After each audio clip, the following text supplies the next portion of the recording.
Donald J. Trump just won the election, and I know at least 94% of my audience is extremely happy because I posted a poll last week asking who you're all voting for, and out of 2,700 votes, 94% voted Trump. But this isn't about Trump. It's actually much bigger. It ties into the conversation, but the true conversation lies much deeper than just a specific candidate winning an election. So let's look at what silver's been doing the past few days, why it's been doing this, and most importantly, what it's about to do next.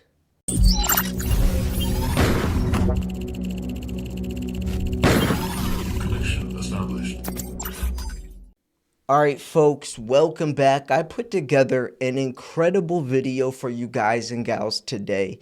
You are going to want to stick through this because I put this video together in a very specific fashion because there is layers to this. There's no one-all be-all solution of what silver's doing.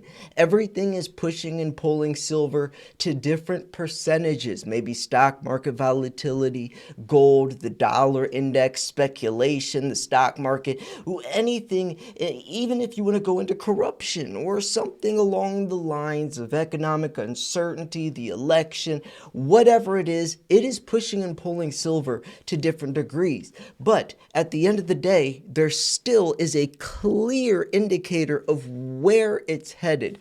Now, we are going to be going over this article from Andy Schectman. It's titled, "Silver Price Falls as Trump Wins, What's Next?" Now, you all know that Andy is a special guest on, I guess we have a podcast together, the Silver Stacking Podcast.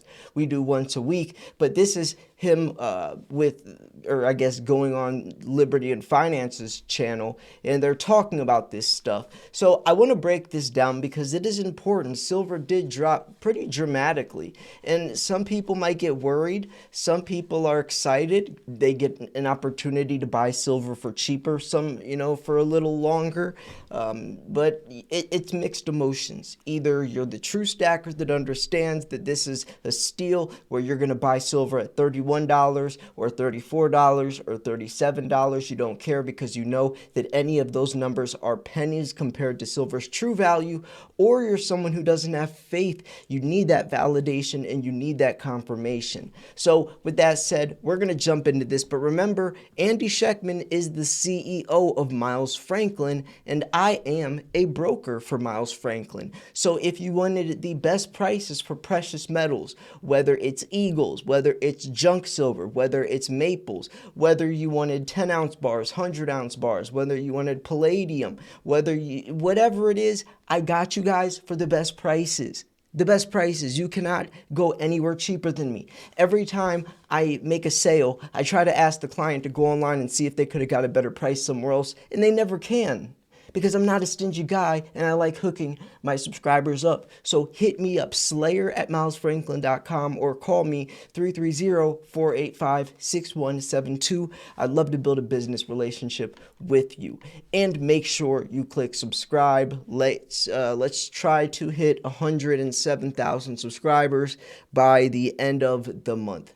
So let's jump into this. Silver price falls as Trump wins. What's next? Andy Schectman, a renowned figure in the precious metals industry, warns against complacency. That is a good word I think we should use, and I'm going to ask him about some of this when we do our next show as well. So Andy Schectman, CEO of Miles Franklin Precious Metals, recently appeared on Liberty and Finance to discuss the precious metals market and the broader economic landscape in the wake of the 2024 U.S. presidential election. During Schectman's interview, while acknowledging the initial market positivity surrounding the election results, Schectman warns against complacency. He argues that the underlying issues of national debt, inflation, and economic uncertainty remain unaddressed. And that is very purposely because both candidates are going to rack up all of this debt. The only person I've ever heard mention our debt problem is RFK Jr. The $35 to $36 trillion debt now, that's something that has to be addressed moving forwards, because if not, that money has to come from somewhere, right? You got a nice $1,700 stimulus package back in COVID, but where was that money coming from? You got to pay. It comes from somewhere, right? I mean, yes, it's a fix, it's a little band-aid, but it's coming from somewhere. The hundreds of billions of dollars we're sending to overseas, that money's coming from somewhere. We aren't just rich because we can print off money. We actually don't determine a country's wealth on how much money they print. We determine a country's wealth on how much gold they have. And America, being, owning the most gold, would speak volumes. Also, let's break that down to a person basis. Wait, Slayer, so you're saying no matter who has X amount in his bank account is irrelevant because we determine wealth on how much gold or silver they have? Yes, so technically you and I are more wealthy than even some of these millionaires that have a lot of money in their bank accounts sitting around, because that is not their money, that they're a creditor of that, and unless they can hold it in their hands, that's the bank's money just saying it can be yours, but it's ours, and if something were to happen, we have every right in the world to keep it from you. And that's why I always say, if you can't hold it, you don't own it. So, while acknowledging the initial market positivity surrounding the election results, Schectman warns against complacency. He argues the underlying issues of the national debt, inflation, and economic uncertainty remain unaddressed. So, focus on fundamentals, not market noise. Schectman emphasizes the importance of long-term fundamentals over short-term market reactions. He criticizes the, quote, reactionary environment of financial markets that prioritize news cycles over long-term trends. And that is exactly what I talk about, right? It's the noise, it's the distraction, and that will get people caught up, especially those when we're talking about very tense, very very strenuous, stressful times, fear, uncertainty, doubt, right? A lot of that does play into it. So sometimes you need to just step back. Like, I'm a realist. I step back, and sometimes you just got to look at things as for what they really are, and not dive too deep into these rabbit holes of the YouTube rabbit holes. And that's why a lot of my content, I'm not sitting here saying that the world's going to end tomorrow. I'm not sitting here saying that we're all, that you better, I mean, yes, being prepared is always best, having food and learning how to shoot a gun and, having money saved and all that's very important. But I'm not saying that someday in the next couple of years you're going to be living in a bunker where we're talking about some doomsday apocalyptic situation. But you also have to be prepared, because if you're not preparing, you're still preparing. You're just preparing to fail. Not doing something is still considered doing something. So you have to be ready. And this goes far beyond just precious metals.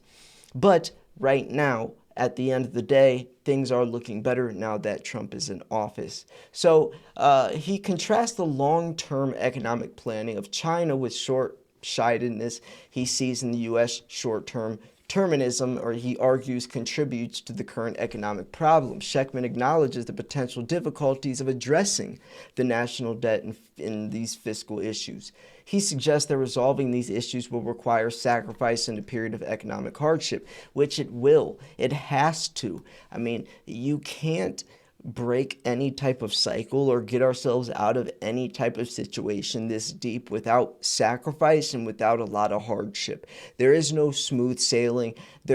We are way too deep in the hole. Something very, very, dramatic has to happen, like a reset, or maybe, and it doesn't even have to come from us. Maybe the BRICS is the ones that sparks this, and then that gives us the validation or the justification to be able to do our own type of reset ourselves, because they say, hey, look at them, instead of us doing it. even though we are the ones egging them on anyways. Let's not go down that rabbit hole, but you see what I'm saying.